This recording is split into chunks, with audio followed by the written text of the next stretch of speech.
Good evening. It's now 19:08 in London. I'm Nikki Scott, and this is my colleague Dave King. These are the Together Talks. Welcome to the very first Together Talks, a new and exciting concept presented by Rotary in Great Britain and Ireland, which we've brought to you every Tuesday evening at this time. Yes, good evening. This is not your traditional webinar, far from it. This is an interactive event where you, the audience, will be in the driving seat. So if you're in a Zoom chat room, and I hope you've got in, I know that there's been a few technical difficulties, but I hope you're in by now, then please put your questions to our guest and do tell us where you're from. While we won't be able to ask every question, we'll aim to capture as many as we can. And this evening, we've got a global audience, so welcome to you, whatever time of night or day it is. Many of you watching us live on YouTube, so please join the conversation on the chat function by leaving your comments. Over the coming months, we'll be bringing you a stellar lineup of guests, joining us live from all over the world. This month, we've got best-selling author and motivational speaker, Michael McQueen. He'll be linking in from Australia, discussing what it takes to thrive in turbulent times. Upcoming Rotary International President, Holger Nack, will be taking your questions from Germany. Holger takes office in July and has suggested how Rotary isn't just a club for people to join, rather an invitation to endless opportunities. And next week at this time, we'll be welcoming Carl Wilding, Chief Executive of the National Council of Voluntary Organisations, who has a very firm message about the shape and future of volunteering. Well done, Nikki. That's always a difficult one to get. So moving on quickly, we're delighted to introduce Jennifer Jones. Jennifer is probably one of the most recognisable figures in Rotary. And only last weekend, she was presented with the Sylvia Whitlock Leadership Award at a Women in Rotary event. And this past weekend, Jennifer was the driving force, well, was a driving force rather, behind the COVID-19 Rotary Response Telethon. But before we welcome Jennifer, let's play a little piece of video which she shot at the weekend.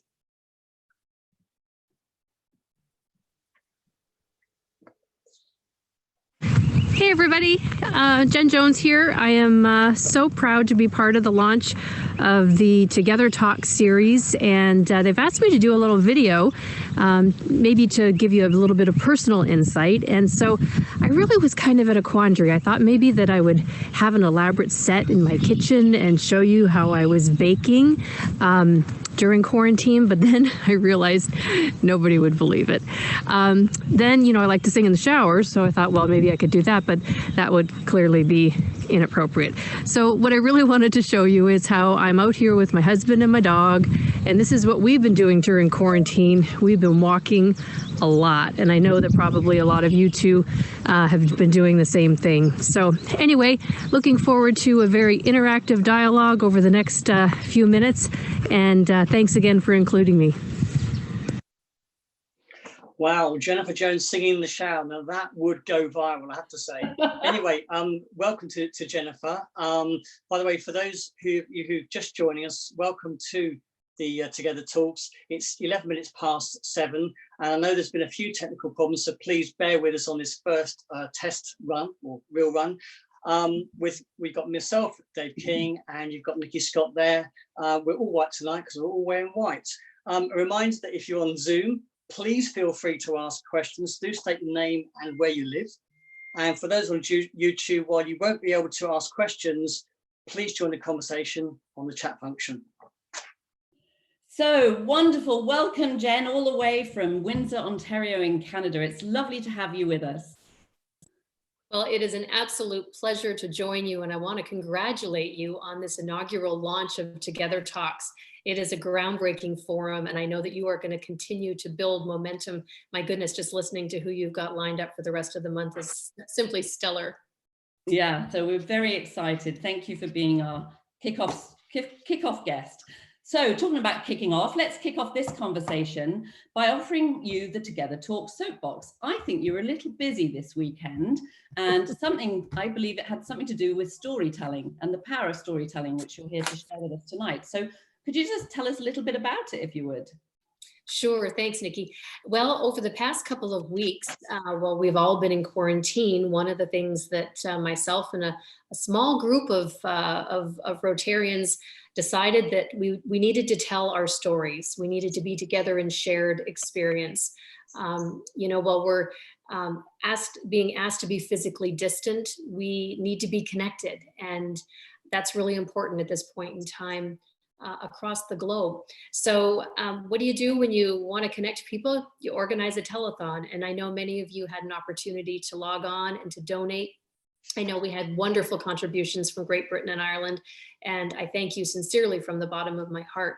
We heard stories from absolutely every continent. We heard from a doctor who is in his home recovering from COVID. We heard from a frontline nurse who is dealing with patients every day. And, the importance of this is that showcasing the human face behind what it is that we do is one way that we connect with people on a very deep and a very emotive level.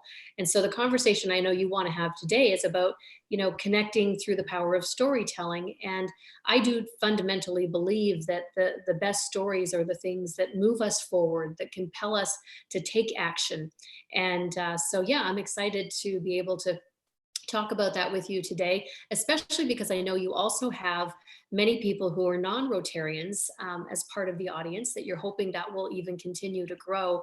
And as you look at the incredible numbers of men and women as part of the NHS who have volunteered and stepped up during the pandemic, we know that there are people with service in their heart that need Rotary.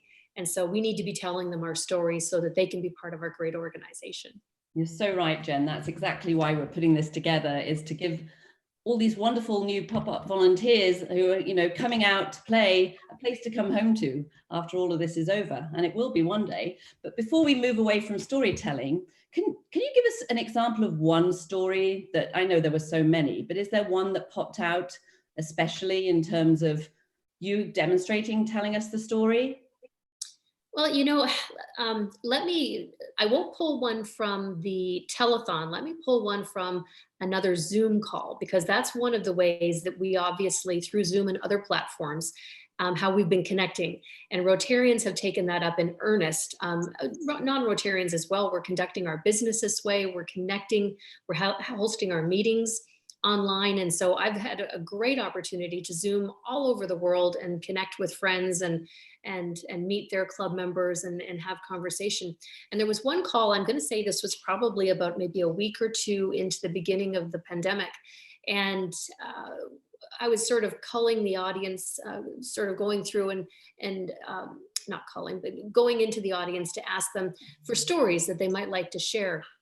And there was one that Haresh Ramchandani from Jamaica, he told us a little bit about what was going on in their country and their desperate need for ventilators, how they had very quickly, in the matter of just a day, raised $14,000. He reached out to a Rotarian friend with business interests in Hong Kong, was able to secure those ventilators and get them to their island. Now, as I was on that call with Haresh, I got a text message from another Rotarian in Wisconsin saying that she needed help for Rotarians in Nigeria who needed ventilators. So I hung up after the Zoom call. I connected the two of them by email. Within 15 minutes, all of this spun into Haresh saying, let me connect you with my friend, because not only does he have business interests in Hong Kong, he also has business interests in Nigeria, and they were able to automatically put the network into play.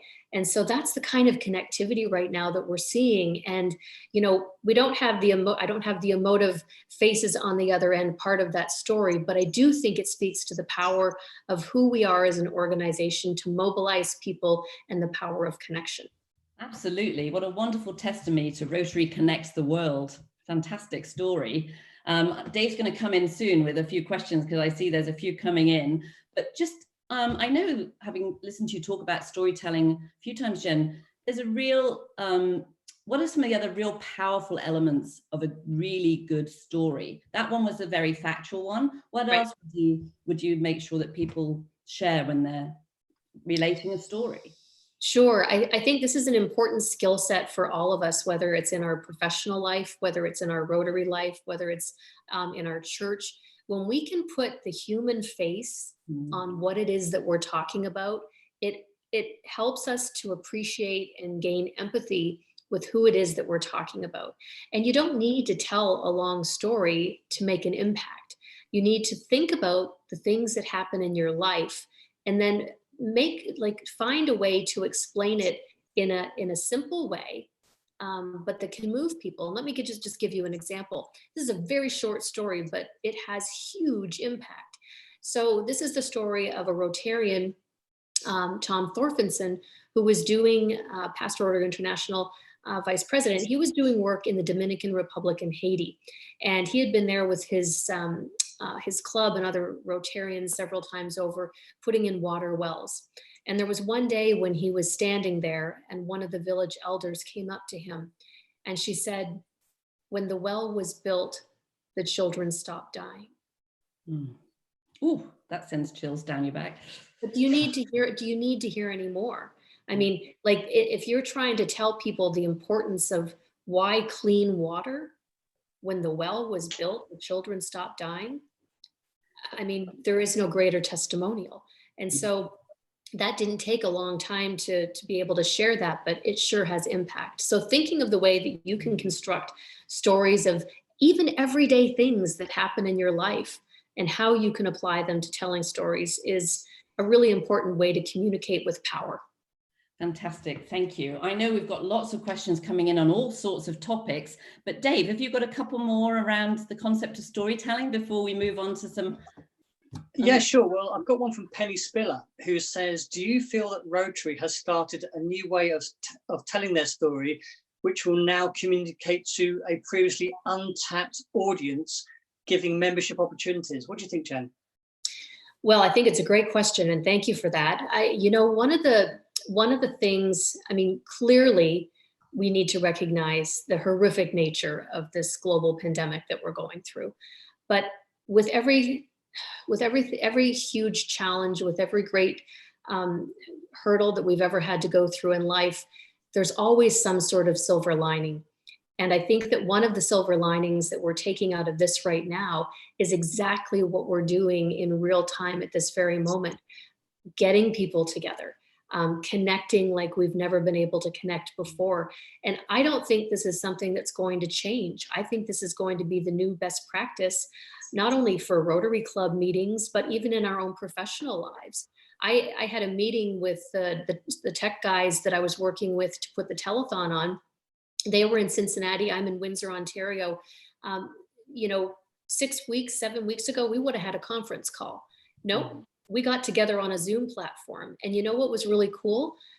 I automatically knew the minute that I was looking at these fellas and we were having this meeting that I liked them, that I trusted them, that I knew that they were going to help in a really great way. And you don't get that kind of connectivity when you're just, talking on a phone or a FaceTime audio or whatever you're using. Yes, that's necessary sometimes, but this is really profound. And so I see this being a new best practice going forward. And you know what? Broadcasting from our living rooms is going to be the new norm for a while. Yeah. Someone's already pointed out the polio bear you've got behind you, by the way. I do want to, I got this when I was in Manchester, and it is our End Polio now, purple polio bear. And because I got this while I was in your lovely part of the world, I thought it was only appropriate that he joined me on the call today. Jennifer, let me ask you about COVID. I mean, that's obviously an inevitable question, and we've got a few. I'm delighted, by the way, to have a question from Molly Yowd, because I know Molly's not been well, and I think hopefully she's out of hospital by now. But Molly, Ken McClellan, and Nan McCready have asked similar questions, which is saying, how can Rotary attract the thousands of COVID-19 volunteers, really attract them to our organisation? Great question. And, it's not necessarily an easy one, because we've been trying for some time. I mean, we talk about bringing new members into our organization constantly. I mean, that is one thing that we're definitely trying to do. I think that one of the things for us to focus on right now is, again, making sure that we're sharing these stories of what Rotarians are doing in real time. I think when we're able to tell the impact of how within seconds we were able to get PPE and ventilators, and food scarcity is going to become something that we're going to be talking about a lot as the economic impact really trickles down through the COVID activities.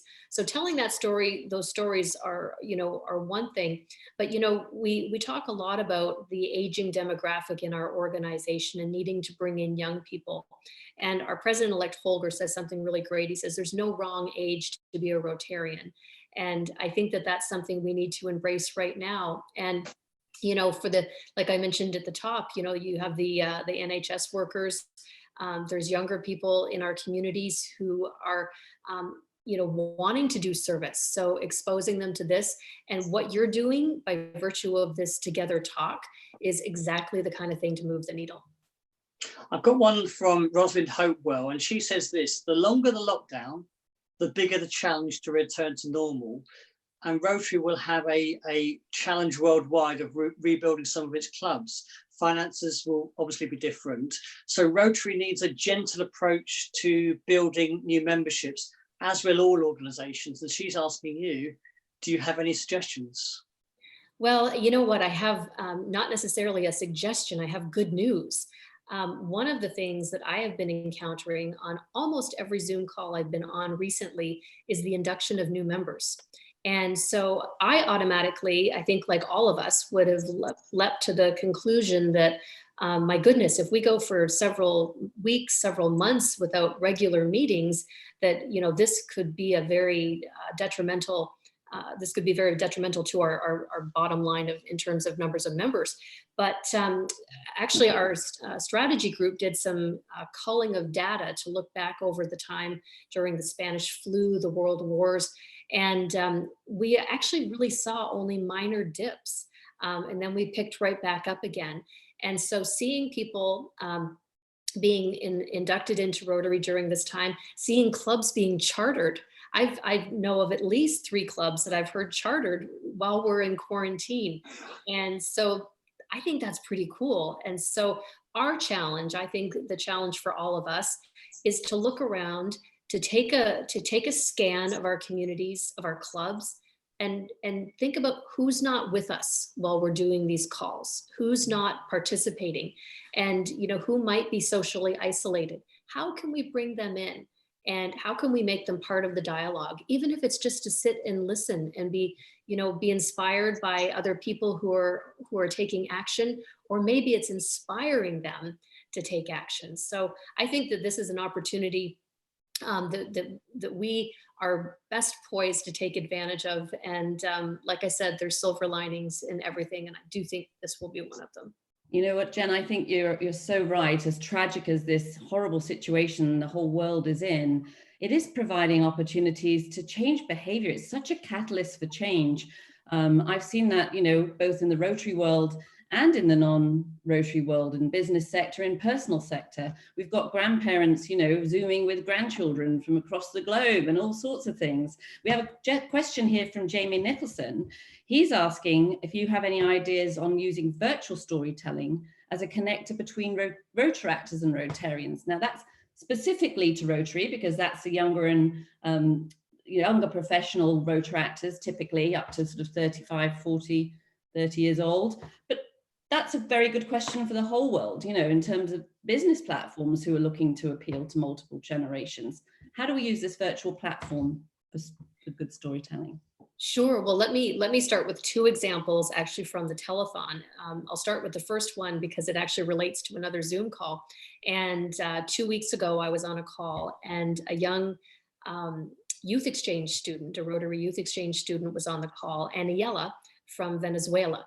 And so she started telling me about how they have this quarantine group that has formed of youth exchange students who are all over the world right now.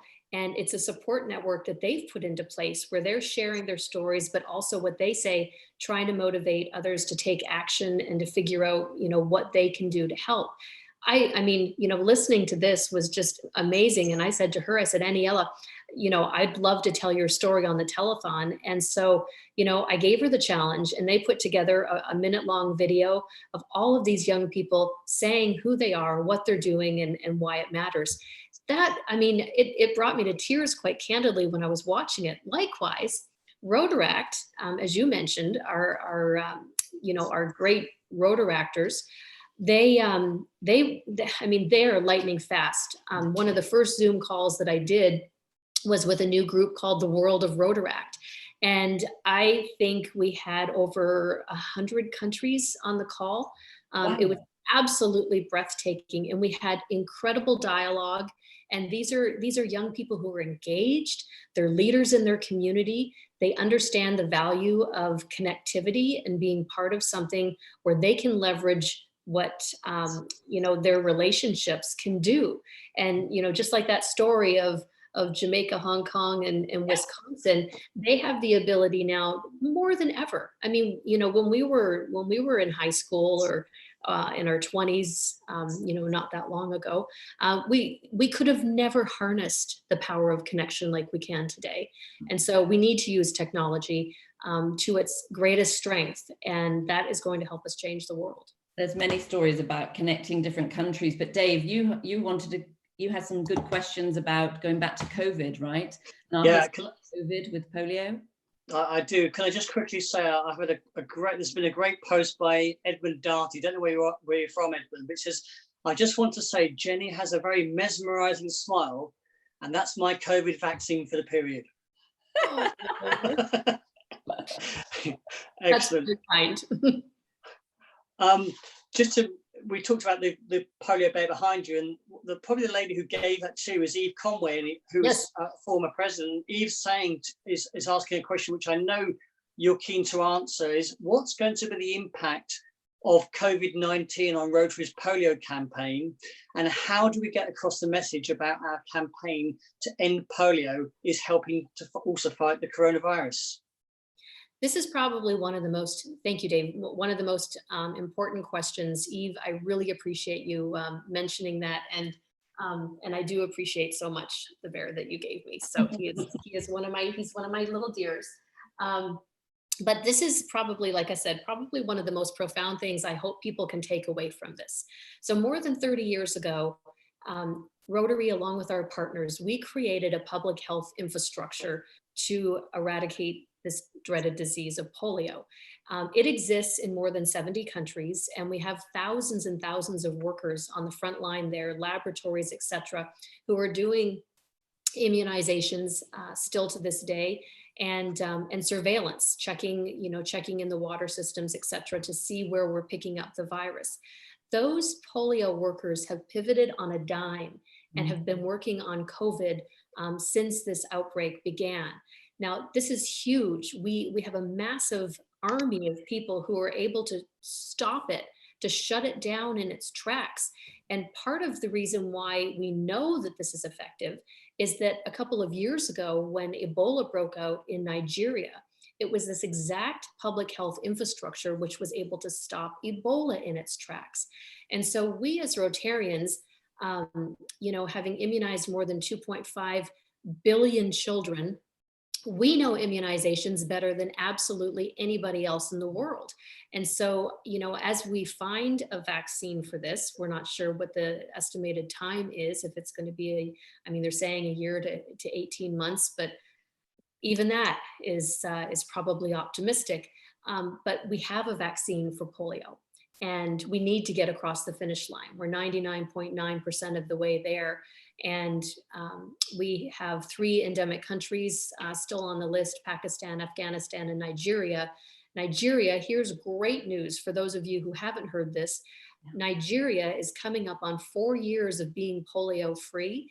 And we expect to have certification within the next couple of months that they are polio free, which means not only is Nigeria polio free, it means the entire African continent is polio free. And then to date, we have 46 cases between Pakistan and Afghanistan. We were making huge strides there before the pandemic broke out. And we will continue to do so, but I think it's really important. It's a point of pride that I think we should be shouting from the rafters that, you know, we as a collective, as Rotary, as Rotarians, are playing a role in this that's so much bigger than each of us individually. And it's because we have this wonderful campaign that we support. We've got less than 10 minutes to finish, and we have got a global audience here, and someone who you know well, Brad Howard, California. Yes. Brad asked this question: what do you think Rotary will look like in 2 years' time after we re-emerge from the COVID-19 pandemic? Wow, great question. I wish I had a crystal ball. I'm gonna pretend that I have a crystal ball, and I'm gonna look into it. And I'm gonna say that I think this is the opportunity, as I mentioned earlier, for us to harness the technology that we're using right now, the credibility of our response, to be able to reach out to younger members, to share with them what this can mean in their life. I think our brightest days are yet to come. We've been an incredible force for more than 100 years. And we have an opportunity right now where, we've been working for years on trying to grow our female demographic and our young professional demographic. And really, we've moved the needle in a very, very slight way. I think right now, this gives us a chance to tap into those populations, to showcase, as you can see behind your head, join leaders, exchange ideas, take action. We need to invite these leaders into our organization, because we bring leaders in and we make them better leaders. That's what Rotary does. And so I think, again, it's a crystal ball to a certain extent, but I do see us coming out of this in a much brighter way. And I'm really proud of each and every Rotarian who has done their part, whether that means staying at home, whether that's been working on the front lines, whether that has been preparing food baskets, supporting elderly neighbors. I think that we've seen the best of humanity, and that's Rotary. You know what, Jen, that's just beautiful. And I think some reason there's some misperceptions out there about Rotary. It's perceived as a very expensive organization to join. There's several questions here. There's one from John Boyd saying, why should these volunteers from the COVID-19 crisis join a Rotary Club at a cost of 100 plus when they can do what they're doing for free?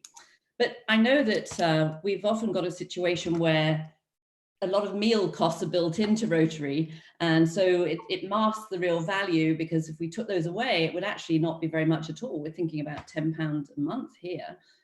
How would you capture what the value of Rotary? How would you share that for you? What's one sort of couple of things from your experience in Rotary that speak to the value beyond the cost? Well, let me address first the part about the expense of time and of resources, financial, etc. This has moved our cheese. This pandemic has moved our cheese. We have wanted clubs to try to start meeting virtually more, to create more of this kind of interactivity. Had we not experienced this, we would have gone another 5-10 years before even maybe getting close to what we're experiencing right now. That was really, this is an important takeaway. And so I believe, this is just me personally, I believe that this is a new way forward for us.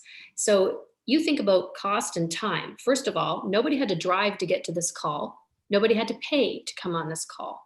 But are we all going to be able to do something that builds on the strength of what we've talked about? Absolutely. So I see a model going forward where a traditional club that meets 4 times in a month, I can see having 2 online meetings in a month, 1 week for a social when we're all able to be together again, and 1 week for a service project where everybody gets to get their hands into something and do something like that. You know what? We're going to have to change the way we do our business. And this is moving us light years ahead and much faster than we thought. we were going to, but I think we really absolutely need to take advantage of what we're going through right now. You got a few rapid fire questions there, Dave? Yeah, I've got a few actually. So trying to move something into different areas here. Here's one from David Simpson. Have you ever heard of Bear Grylls at all, Jennifer? Have I heard of Bear Grylls?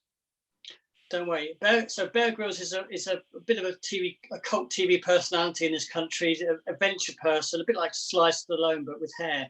Okay. Anyway, so he was appointed as the chief scout in this country, and as a result, membership shot up of the Scout Association in Wow. Great Britain.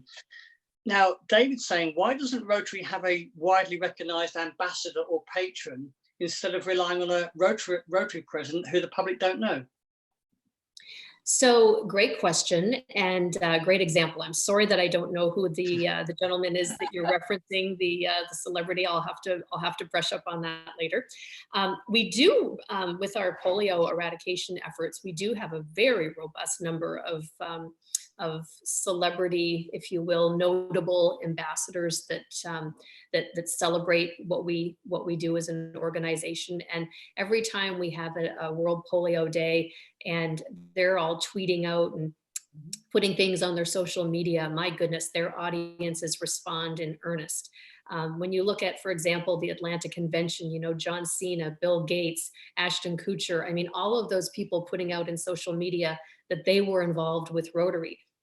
We had on the telethon on Saturday, Quincy Jones like tweeted Wow. about us. I was like, how does Q know what's going on? This is awesome. And, you know, the Prime Minister of Norway was tweeting about us. I mean, this was, you know, we had actors and actresses and all kinds of people talking about what we do. We need to capitalize on it. I don't know that I would espouse that we have one international patron. I do believe that having a broad cross section that speaks to a wide demographic is important. But you know, as we continue to do these things that showcase our relevance, it does attract other people to want to be part of what we're doing. That's fabulous. I've just seen it's Eve Conway's birthday today, by the way. Did you know that? Oh, happy birthday, sister.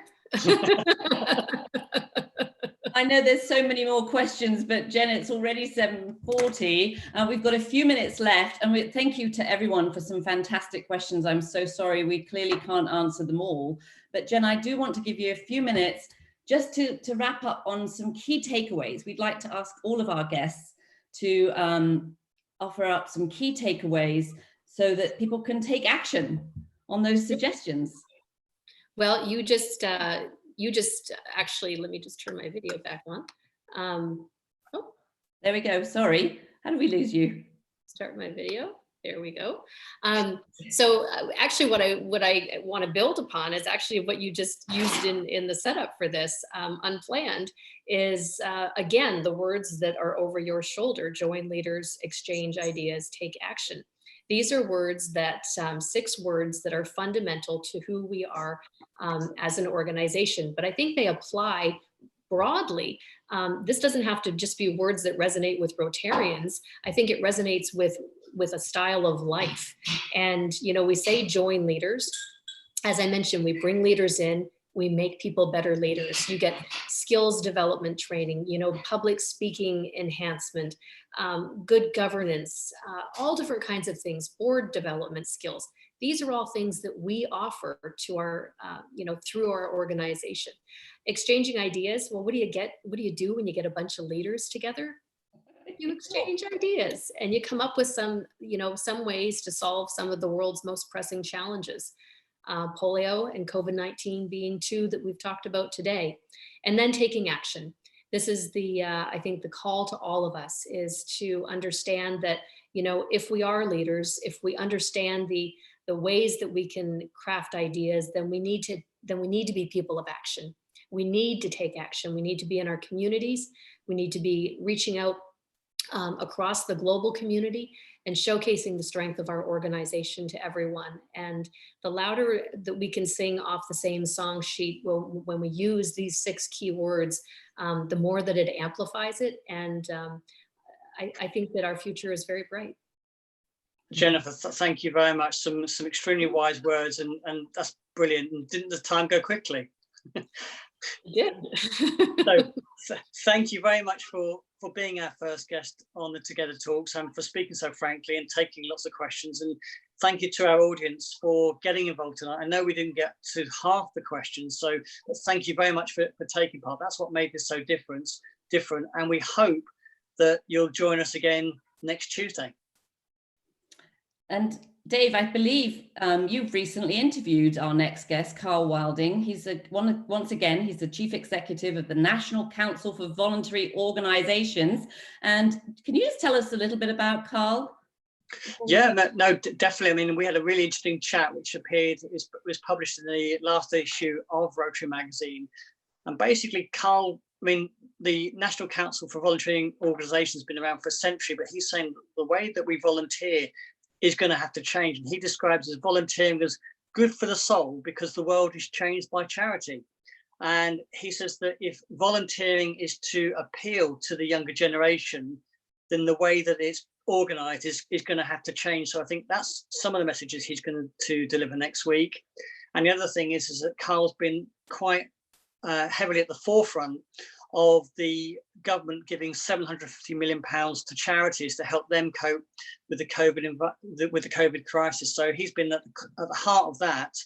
And so we will welcome your questions on anything to do with the volunteering sector, the part that Rotary can play. And we'll be putting up invitations to join the Together Talks from, I think, tomorrow. Yeah, so that's absolutely. It's been a wonderful conversation tonight. Thank you, everybody, for contributing to that. Do remember to get in quickly for your tickets if you want those front row seats to the Zoom room. And we'll look forward to seeing you next Tuesday. And it's a good night from me. It's a good night from Dave. And it's a good night from you, Jen, right? Good night, everyone. Bye.